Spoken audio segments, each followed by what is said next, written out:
Pak, soal air bersih tadi bagaimana Pak? Nah, Penjelasan soal sama air bersih, PPU Pak. curhatan, saya kira teknologi desalinasi bisa kita lakukan ya. 10 November sebelumnya saya mengaturkan selamat Hari Pahlawan kepada seluruh warga di Indonesia ya, dalam semangat pahlawanan kita selesaikan permasalahan. Nah, salah satunya saya berkesempatan hadir tentang netizen naik perahu tradisional sudah saya lakukan. Saya juga lesehan. Ya ada plus minusnya, tentu kita harus naik kelas lah ya. Makin kesini hidup harus makin modern. Hidup nomor 1. Nanti kita lakukan perbaikan-perbaikan. Nah, dari perjalanan di beberapa pulau, saya mendapati curhatan dari banyak warga. Yang utama adalah masalah transportasi, yang jumlah armadanya sedikit, ya.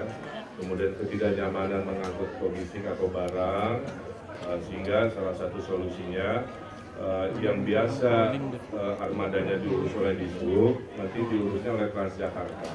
Jadi Transjakarta itu nanti tidak hanya armada bis di aspal, tapi Transjakarta juga punya armada perahu di laut. Ya.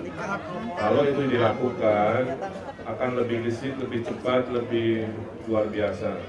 Soalnya kalau dikelolanya oleh instansi pemerintahan, kadang-kadang anggarannya cukup, nunggu tahun depan, sementara warga kan hari-hari tidak bisa menunggu ya, itu salah satu solusinya. Kemudian BBM harganya ternyata beda, karena jaraknya kan cuma sejam dari Jakarta, Papua aja bisa satu harga, apalagi Kepulauan Seribu. Nah itu nanti kita akan lobby Pertamina untuk mensatu hargakan harga di daratan dengan di kepulauan, atau dengan konsep juga SPBU terapung juga dilakukan PBU sepertinya mini atau ada istilahnya Pertamini kalau dari Pertamina ya di pulau-pulau, sehingga tidak harus beli BBM dengan jauh-jauh ya, sehingga mahalan cukup di pulau masing-masing, tapi dengan fasilitas yang kecil.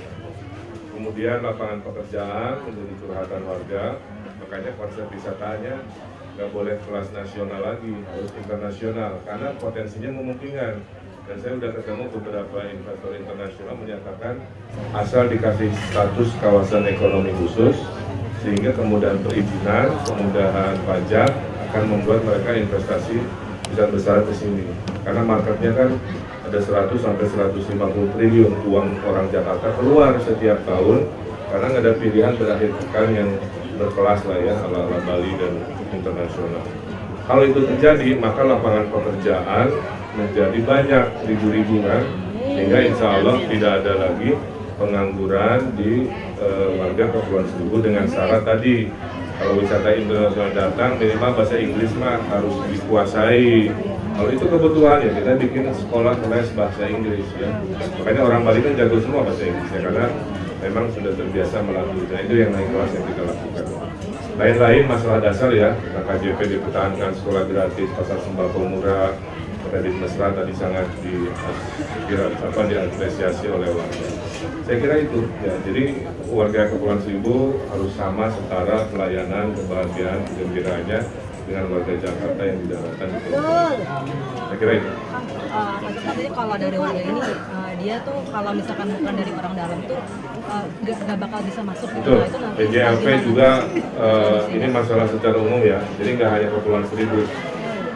Langkah pertama yang saya lakukan urusan rekrutmen itu saya mengaudit, ya, mengaudit, akan menerima testimoni. Kalau betul masih ada praktek-praktek orang dalam gitu ya, yang membuat warga yang berhak menjadi kesusahan, pasti saya sikat, saya bereskan, saya tertibkan. Karena hidup itu harus taat aturan dan hidup itu harus adil. Kalau melanggar hukum dan akhirnya tidak adil, nah menurut saya kita bukan di arah pembangunan yang benar. Jadi saya akan perbaiki praktek-praktek yang saya dengar curhatannya, sehingga padahal dibutuhkan kan banyak di sini ya, dengan pulau yang terkait. Oke. Pak, soal TPU dan tadi di 2 pulau sebelumnya di Pulau Panggang dan Kelapa itu kan sangat ramai ya Kang. Bahkan kata warga itu lebih ramai kampanye dari paslon sebelah. Mungkin akan yakin meraup sebagian besar suara di Kepulauan Seribu kan akan menang Kepulauan Seribu.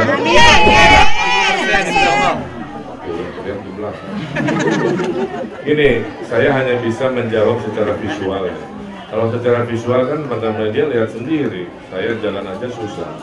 Ada ibu cinta masih dicolek-colek. antusiasmenya luar biasa. Mudah-mudahan ini ya tanda-tanda, dan gak hanya di Kepulauan Seribu kan suka ngikutin kan, antusiasmenya luar biasa. Mudah-mudahan maksud saya antusiasmenya ini juga mewujud pada semangatnya warga mencoblos pasangan Ridho nomor 1 gitu kan, sehingga akhirnya Ridho bisa menang satu putaran, dan akhirnya janji-janji komitmen yang disampaikan bisa kita wujudkan tanpa banyak belajar, tanpa banyak adaptasi, karena datang dari pengalaman. Itulah semangat.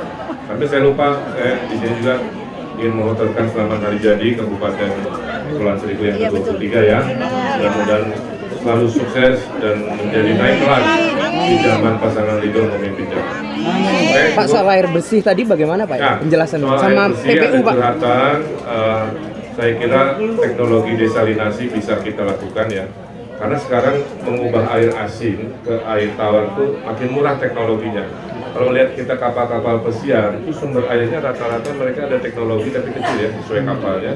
Ngambil air dari laut, oleh teknologi, akhirnya menjadi air tawar. Nah, saya akan hitung dulu di tiap pulau ini kebutuhan air bersihnya berapa per penduduknya kan. Dan nanti saya carikan teknologi desalinasinya semurah-murahnya, secepat-cepatnya. Terima kasih, sampai TPU, Pak? berjumpa lagi di lain kesempatan. TPU Pak enggak Pak? Yang soal TPU Oh, tadi. TPU ya, nanti curhatannya karena saya baru dengar, dan mereka juga ada solusi sendiri di Pulau Panjang kalau nggak salah ya. Pulau yang milik Pemprov, tapi penggunaannya belum banyak. Jangan membubazirkan sebuah aset kan. Nah, nanti kita kombinasi pulau apapun, aset pemerintah apapun harus punya manfaat seluas-luasnya. Salah satunya kebutuhan tempat atau pemakaman umum yang dibutuhkan. Ada bantuan buat nelayan ya kan? Ada, sama tadi Alat-alat mancingnya itu. sama itu mah gampang ya. Yang sifatnya bantuan-bantuan sekali jalan itu juga akan dilakukan. Pokoknya begini, saya sampaikan ke ibu tadi juga.